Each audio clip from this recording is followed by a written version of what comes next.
Need on olemas. Tead, aga me paneme siia juurde. Oota, siis tuleb korv eraldi. Tuleb, okei. Aga tulge palun lähemale. Nii, meil on porgandi piruka. Värskelt ahjust tulnud palju. Tere! Me oleme ka siin õunafestivalil ja tegelikult müüsime peaaegu kõik tühjaks ja oleme Ladies Circle Estonia. Heategevus ei ole meie peamine ülesanne, aga siiski me tegeleme sellega ka. Ja täna siin oleme eesmärgiga müüa õunatooteid, et toetada, ma näitan nüüd, et toetada lapsi. Täpsemalt selle projekti kohta saate lugeda Ladies Circle Estonia kodulehel. Aga aitäh teile kõigile, kes toetate, olete alati meiega ja ostke õunu. Siin on siis nüüd erinevaid õunu, kõik on Eesti õunad.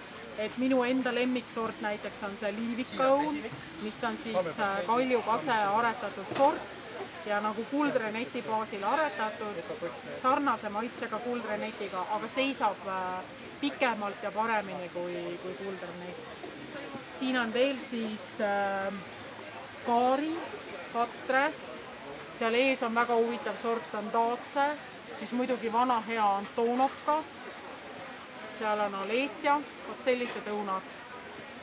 Et siin on siis praegu nagu Viljandimaalt Maaülikooli aiast pärit õunad, et me oleme ise Raudale talust ja oleme ka endale rajanud õunaaia, et aga meie õunaaed on veel nii noor, et meil on suhteliselt väike saak. Et meie enda õunad on juba täna kõik läbi müüdud. Aga teemegi siis koostööd Maaülikooliga, et toodame seal oma tšillimoosid ja alkoholivabad glögid ja meie õunaaia istikud on siis ka Pollist pärit.